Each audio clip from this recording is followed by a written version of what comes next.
Aujourd'hui, on reçoit Monsieur Yves Frécon. Merci d'avoir répondu présent en tout cas pour cette première vidéo, accompagné d'Alexandra Bock qu'on a pu interviewer. Est-ce que vous pouvez déjà vous présenter, dire un peu quel est votre rôle et vos actions? Alors Yves Frécon, je suis à la retraite, j'ai travaillé pendant 30 ans dans l'acier. J'ai un fils autiste qui a 33 ans aujourd'hui, d'autres fils, un autre qui est professionnel en hockey sur glace. Et je suis président du comité départemental du sport adapté depuis 2017. Et je suis vice-président du comité départemental olympique de l'Isère aussi. Vous avez énoncé le sport adapté. Est-ce que vous pourriez définir les termes du sujet? Le sport adapté, c'est les personnes porteuses de handicap psychique, mental ou troubles autistiques. Qu'on a souvent fait l'amalgame avec le handisport, handicap physique et sensoriel. Et ces deux particularités qui se regroupent du coup sous le terme de parasport, du coup. Aujourd'hui, on appelle parasport. Je ne connais pas l'appellation, excusez-moi, au niveau du handisport, mais pour nous, c'est le parasport adapté. Mon comité dépend de la Fédération française de sport adapté. Au niveau sportif, comme vous l'avez dit, ce sont des sportifs qui nécessitent un accompagnement plus spécifique et plus personnalisé. Je suppose que le rôle des aidants a une place à part entière dans l'accompagnement de ces sportifs. C'est le plus important. Aujourd'hui, pour le comparatif avec le handisport, on a besoin de matériel. Les gens sont conscients. Il n'y a pas de souci au niveau cérébral, sauf pour certains cas très spécifiques. Par contre, dans le sport adapté, voilà, nous, ce qu'on a besoin, le matériel est identique au sport ordinaire, mais on a besoin d'accompagnants, de bénévoles, de gens qualifiés, un petit peu plus des gens qui sont APA, pour pouvoir les accompagner dans des activités, mais autrement, un bénévole qui s'engage et qui est capable de suivre un sportif ou de l'accompagner, etc. C'est tout à fait positif. Mais voilà, nous, on a vraiment besoin de personnes humaines pour pouvoir encadrer ces sportifs toute l'année. Et aujourd'hui, quelles ont été les actions déjà mises en place par le comité que vous présidez? Tous les comités départementaux, c'est de faire en semaine des journées qu'on appelle interétablissements. Donc, on propose un calendrier sportif en semaine pour les établissements spécialisés. Donc, les établissements viennent avec leurs éducateurs, peu importe le sport, on est la plus grande fédération multisport de France. Et puis ensuite, nous, on accompagne des clubs typiquement 100% sport adapté, multisport, ou alors moi, j'essaie plutôt de développer des sections dans des clubs ordinaires. Donc aujourd'hui, sur l'Isère, par exemple, on a 34 clubs, on en a 4 qui sont du sport adapté pur. Tout le reste, c'est des sections sport adapté, comme on a pu faire, je dirais, ponctuellement avec le bobsleigh l'année dernière sur la piste. Et aujourd'hui, l'une des particularités au niveau du bénévolat, c'est de faire perdurer l'action des bénévoles. Est-ce que vous avez pu mettre en place des actions ou des formations pour accompagner les bénévoles et pour vraiment intégrer le bénévole dans un parcours au long terme? On les accompagne quand ils viennent sur nos événements, c'est ce qu'on disait tout à l'heure, quand on a de l'événement ponctuel, on travaille beaucoup avec les bénévoles, on les forme un petit peu avant et ensuite, souvent, d'ailleurs, ils sont demandeurs de revenir sur nos événements et on a aujourd'hui un calendrier, comme pour notre calendrier interétablissement, on a un logiciel bénévole, on lance notre calendrier avec les programmes, le nombre de bénévoles dont on a besoin et les gens viennent s'inscrire.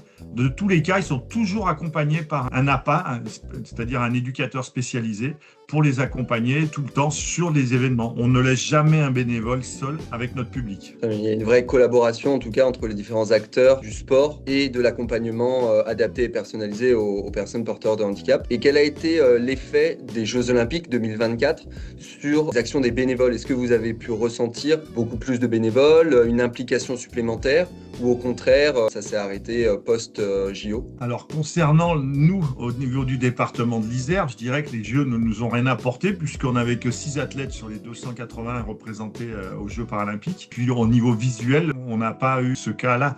Alors c'est vrai que dans l'Isère, on communique énormément et je vous avoue que depuis que je suis président, on a des bénévoles souvent. On est un petit peu plus limite sur les événements en semaine que sur des événements ponctuels, mais petit à petit, on arrive à avoir de plus en plus de bénévoles. C'est pour ça qu'on est obligé de faire un calendrier maintenant. Donc on a la chance aujourd'hui de faire un calendrier pour pouvoir prendre que quand on en a besoin de 5, il y en a peut-être 7 qui ont besoin de venir. Donc on a cette chance-là. Mais honnêtement, au niveau des Jeux paralympiques, ça ne nous a rien apporté. Je dirais qu'aujourd'hui, ce qui nous apporte la communication, la diffusion qu'on a avec les ambassadeurs des Alpes, dont fait partie la dame qui est à côté de vous. Eux, ils travaillent, ils nous font venir sur des événements, on parle du sport adapté. Et puis après, c'est toute la campagne en ce moment. Moi, je fais une campagne publicitaire avec une expo photo pour montrer le handicap invisible, ce qui était un joli pari. Et puis voilà, aujourd'hui, c'est passé chez HP, Caterpillar. On est allé à l'Assemblée nationale la semaine dernière. et puis ça continue, etc. Voilà. Et le problème, c'est que les gens ne connaissent pas le sport adapté. Voilà, ils Exactement. connaissent le handisport, ils sont au courant, ils vont venir aider pour pousser un fauteuil, pour aider les gens à monter quelque part, etc. Mais sur le sport adapté, ils savent pas. Alors je dis pas que c'est pas méchant, hein, mais les gens ignorent ce handicap ou ils ont peur de ce handicap. Parce qu'on se retrouve avec des gens qui ont... Alors la trisomie 21 peut faire peur aussi, l'autisme, les gens qui crient, etc. Mais quand on les rencontre, on les découvre. En général, tous les bénévoles qui ont signé une fois, ils ont signé pour la vie, pour le sport adapté. En tout cas, on peut voir que l'action des bénévoles et des aidants a un rôle à part entière au niveau de ces sportifs. Quels sont les objectifs au court et moyen terme que vous avez pour promouvoir le sport adapté ? L'expo photo dont je vous ai parlé, puis après nos actions ponctuelles, les championnats qu'on organise. Cette année sur l'Isère, on aura 4 championnats de France. Alors ça demande beaucoup d'organisation, mais aujourd'hui, on les prend parce qu'on a la chance de pouvoir avoir des bénévoles. On arrive à communiquer, les faire venir, leur montrer le public et ça marche. Donc on aura le championnat de France de rugby du 8 au 10 mai sur Moirans. Et ensuite, la dernière semaine de juin, on aura aussi les championnats de France jeunes du 22 au 24 juin à Moirans aussi et les championnats de France adultes pour la même ville de Moirans, juste les 3 jours suivants. Après, bien sûr, on a des actions avec une journée piscine au mois de décembre pour inclure les parents, les familles, les amis sur une journée découverte du handicap. Donc on les fait venir tous pour qu'ils découvrent ce qu'on fait et puis les familles puissent découvrir ce que leurs enfants sont capables de faire. Et puis voilà, et je vous dis, aujourd'hui, on a des partenariats aussi, ce qui est intéressant. On a des partenariats avec des entreprises, des partenariats, je dirais des partenariats de prêt bénévoles. C'est-à-dire que l'entreprise, on a aujourd'hui ça avec Poma et un charpentier qui est sur Grenoble. Il leur donne à disposition 2 journées chez Poma pour aller sur des événements sportifs, que ce soit du handisport ou du sport adapté. Hein. C'est aux salariés de choisir, mais c'est hyper intéressant parce que maintenant qu'ils connaissent notre public, moi l'année dernière au championnat du monde à Tignes, ils étaient tous là à me dire tu peux pas demander au PDG qu'on ait 3 jours maintenant ou 4 jours pour venir sur vos événements parce que c'est toujours des rencontres extraordinaires avec ce public. En plus, j'ai pu découvrir un projet que vous avez mené au niveau du bobsleigh. Est-ce que vous pourrez nous en dire plus là-dessus ? Comment l'idée vous est venue, ce que vous avez fait aux téléspectateurs et je vous dis tout ? Tout, on veut tout savoir. On s'est rencontré avec Bruno il y a quelques années sur la foire de Grenoble. Il y avait une soirée où il présentait des sportifs porteurs de handicap. Et il y avait David Smetanine et un de nos sportifs. Et la discussion commence et Bruno présente David Smetanine et fait toute sa réunion. Et à la fin, je lui dis, s'il y a des questions, je lève le doigt. Je lui dis, oui, c'est dommage, il y avait notre champion du monde là, en sport adapté, mais vous ne l'avez pas vu, puisque ça ne se voit pas sur son handicap et vous ne l'avez pas présenté. Alors il s'est excusé, bien sûr, Bruno. Et puis de là, on est devenus potes, etc. Et puis un jour, on s'est dit, tiens, à une soirée ambassadeur, en ayant rencontré Alexandra aussi, je crois que c'était en même temps, on s'est dit, pourquoi pas les mettre dans un bob ? Sauf que moi, j'étais persuadé qu'on allait les mettre dans un bob avec un pilote devant, et puis en se disant, ils risquent rien, etc., etc. J'ai rassuré les parents en leur disant, vous inquiétez pas, ils auront un pilote professionnel dedans, etc. Et puis quand j'ai appelé Alexandra, on a déjeuné tous les deux, elle m'a dit, ah non, c'est eux qui vont monter, qui vont piloter, qui vont freiner.